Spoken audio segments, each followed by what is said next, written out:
Assalamu alaikum wa rahmatullahi wa barakatuh.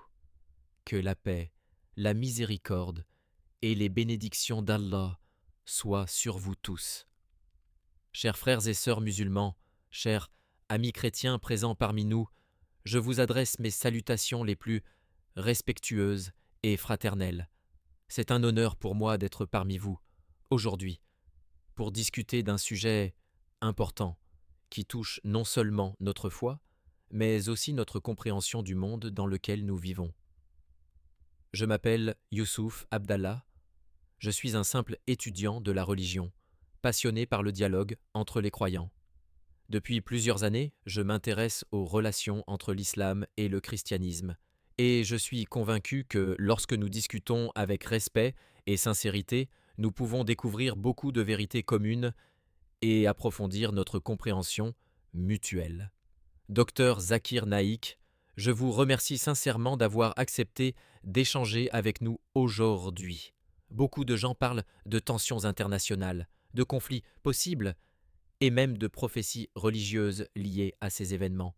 Certains disent que la Bible annonce certaines choses, d'autres disent que l'islam parle aussi des signes de la fin des temps. Alors, Docteur Zakir Naik, ma question est la suivante.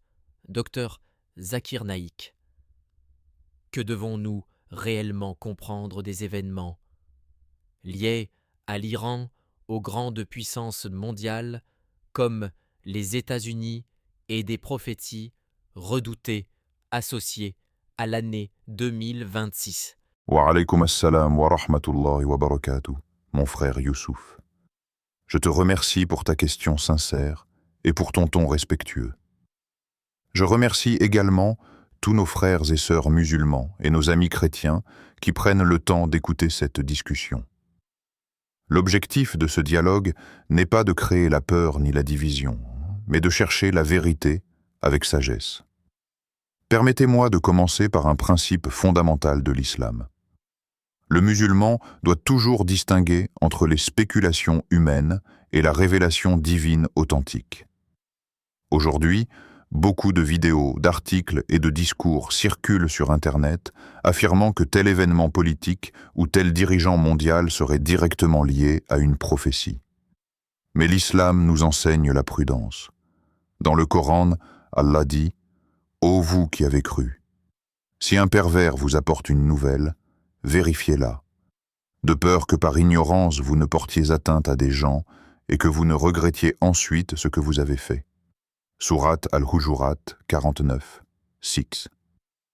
Ce verset nous enseigne une chose très importante. Ne pas croire immédiatement tout ce que l'on entend. Maintenant, parlons de l'Iran des grandes puissances mondiales et des prophéties. Premièrement, l'islam reconnaît que l'histoire humaine traverse des périodes de tension entre les nations. Cela n'est pas nouveau.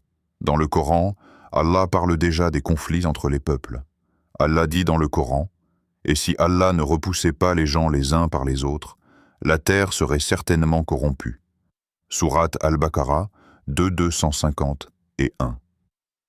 Ce verset nous montre que les rivalités entre puissances existent depuis toujours dans l'histoire humaine.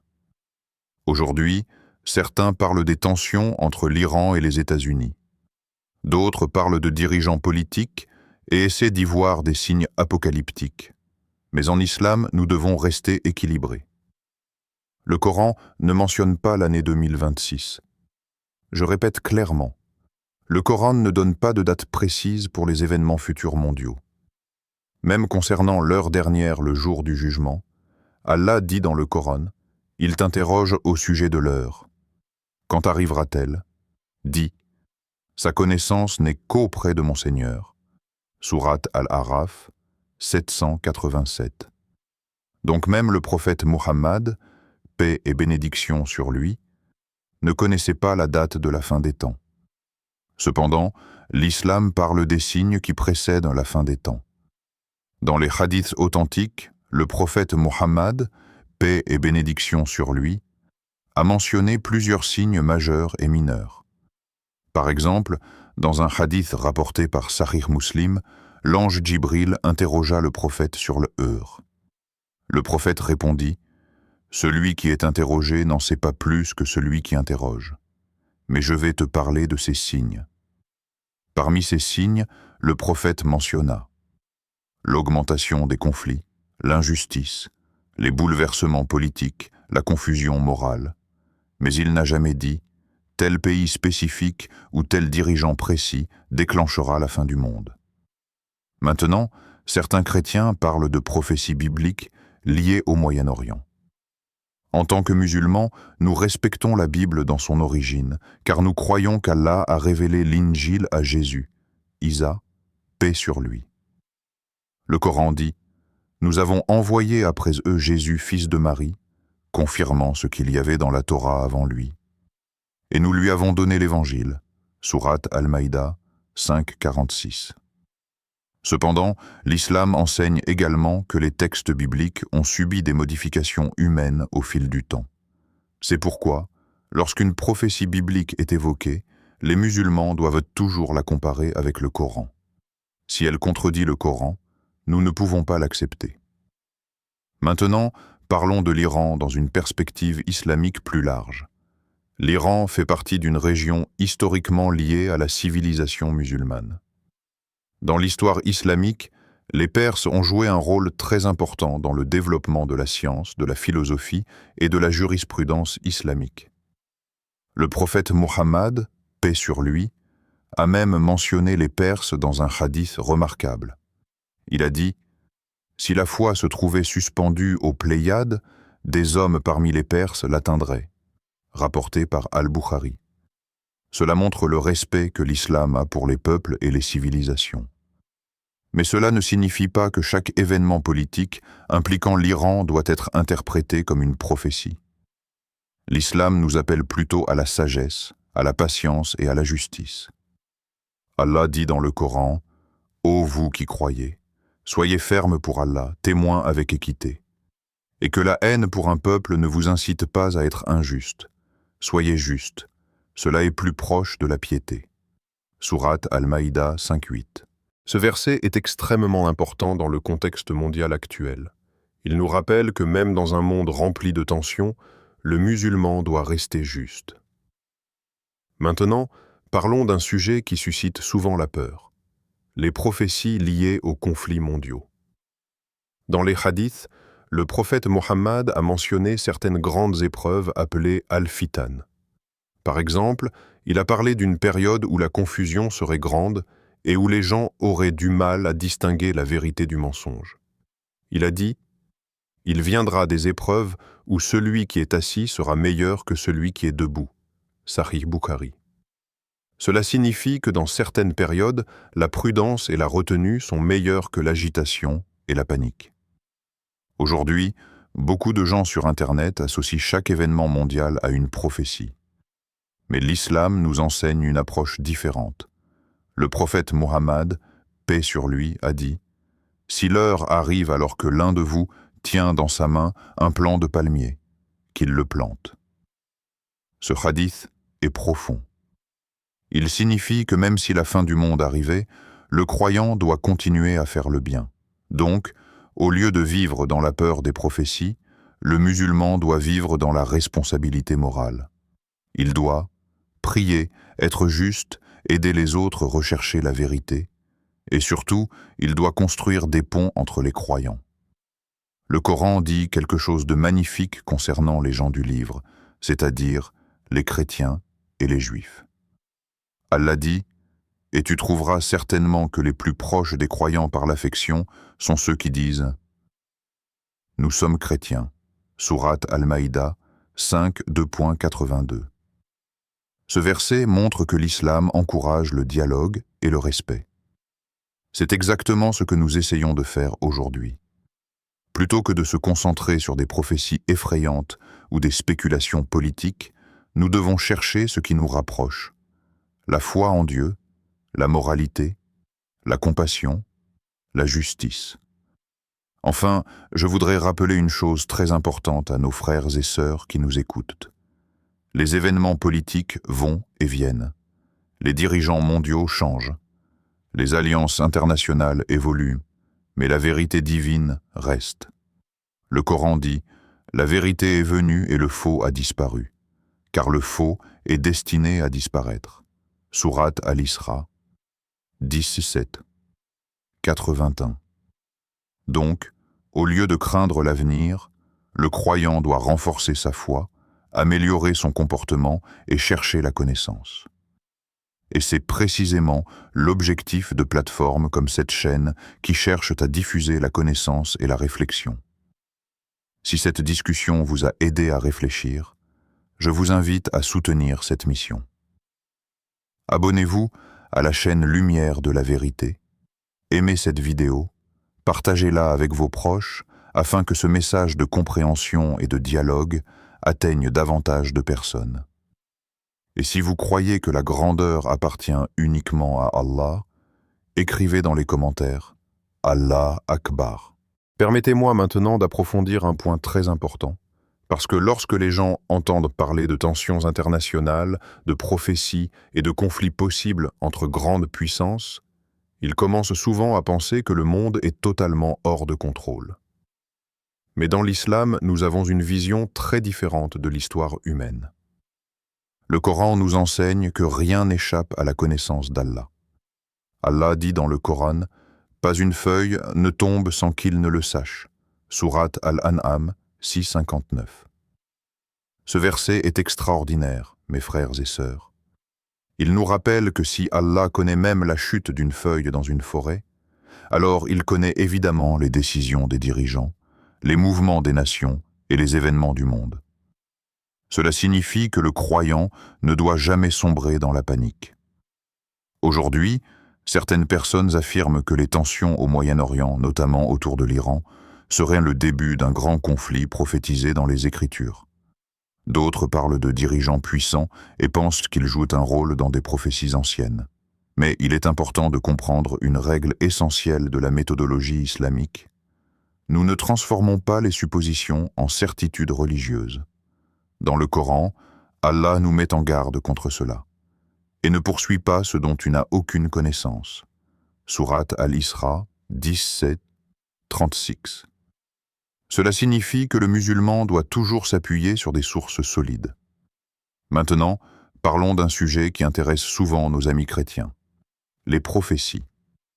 Dans la tradition biblique, il existe de nombreux textes qui parlent de guerre, de royaumes qui se lèveront les uns contre les autres et de troubles dans le monde. L'islam ne rejette pas entièrement ces traditions, mais il nous enseigne une méthode.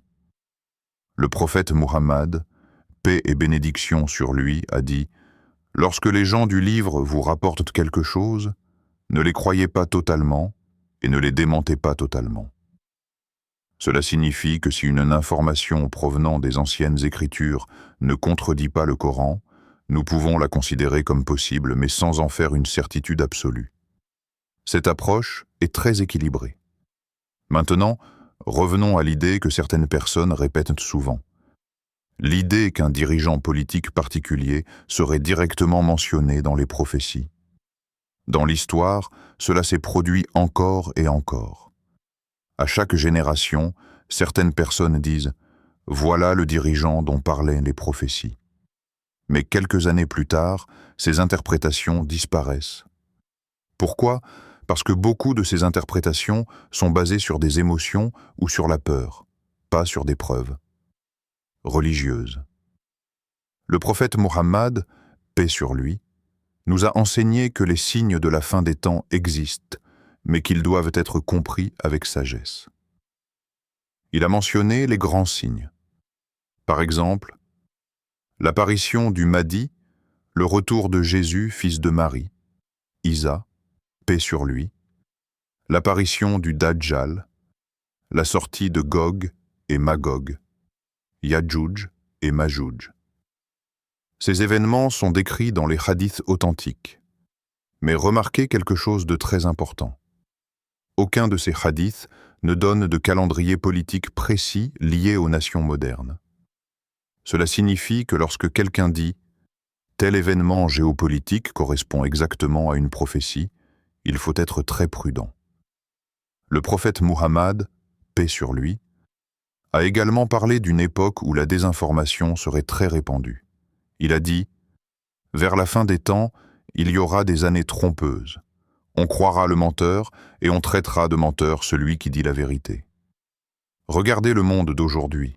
Nous vivons dans une époque où les informations circulent en quelques secondes. Mais toutes les informations ne sont pas vraies.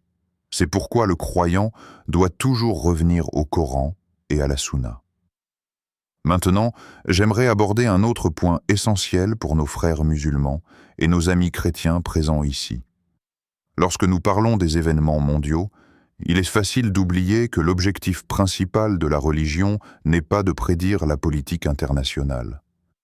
Le but principal de la révélation divine est de guider l'être humain vers Dieu et vers une vie morale. Le Coran insiste constamment sur cela. Allah dit « Allah commande la justice, la bienfaisance et l'assistance aux proches ». Sourate An-Nahl, c'est ce 90. Remarquez que ce verset ne parle pas de géopolitique. Il parle de justice, de bonté et de solidarité. C'est cela la mission principale des croyants. Maintenant, parlons d'un point qui rapproche musulmans et chrétiens. La figure de Jésus, paix sur lui. Dans l'islam, Jésus Isa ibn Maryam est un prophète extrêmement honoré. Le Coran parle de lui avec un grand respect. Alors dites, le Messie, Jésus fils de Marie, n'est qu'un messager d'Allah. Sourate An-Nisa 4, 171. Les musulmans croient également que Jésus reviendra avant la fin des temps. C'est un point très intéressant dans le dialogue islamo-chrétien.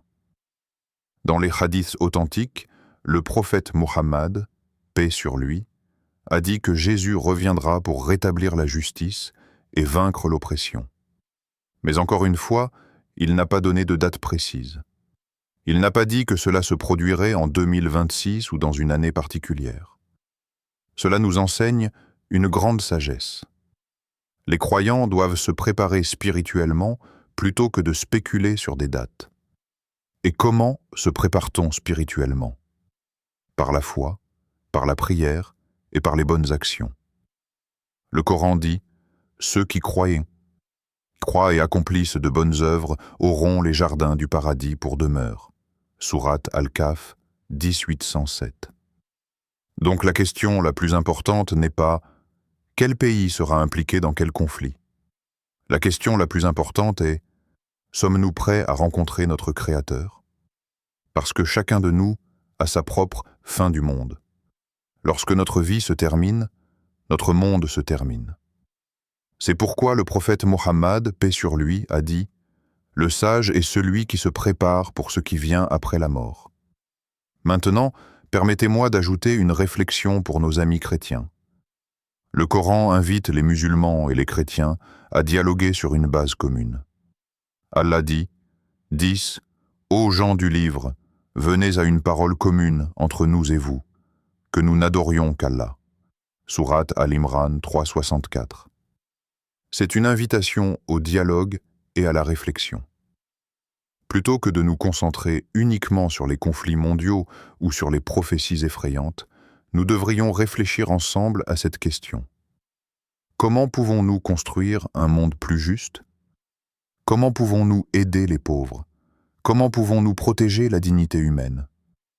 Parce que ce sont des valeurs que l'islam et le christianisme partagent profondément.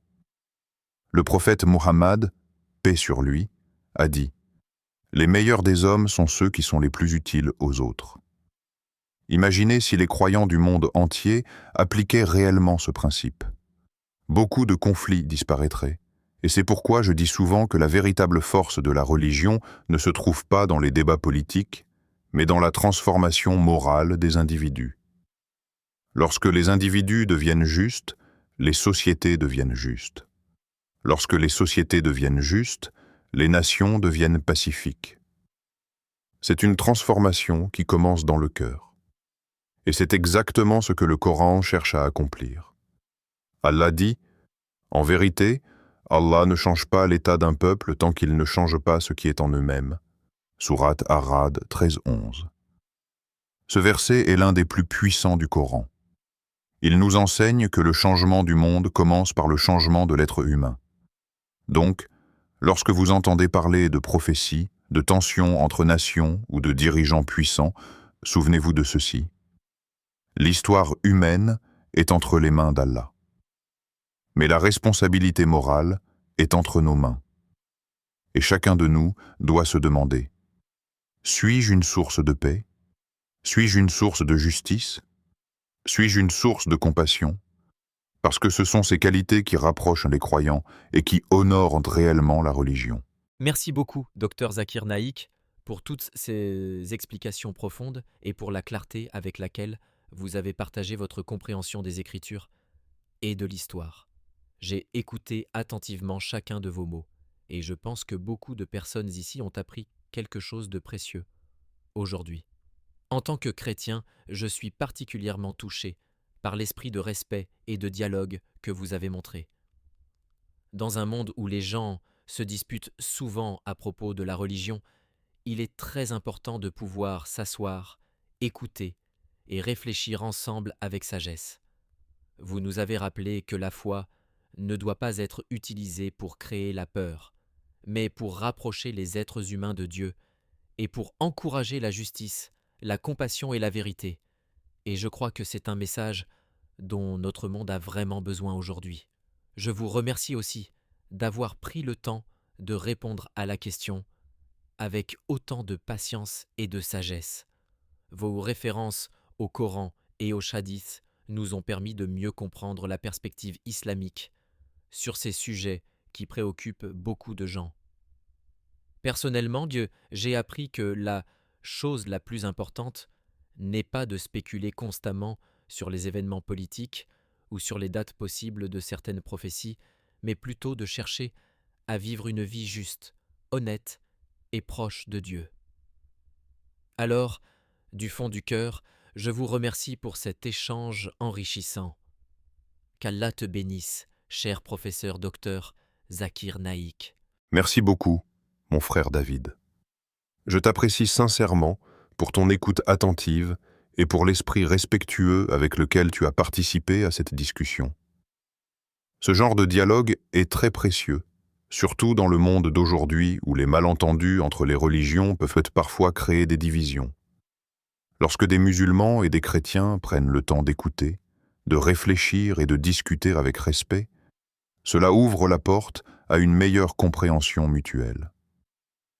Et je crois que c'est exactement ce que nous avons essayé de faire aujourd'hui. Je remercie également tous ceux qui ont pris le temps d'écouter cette conversation.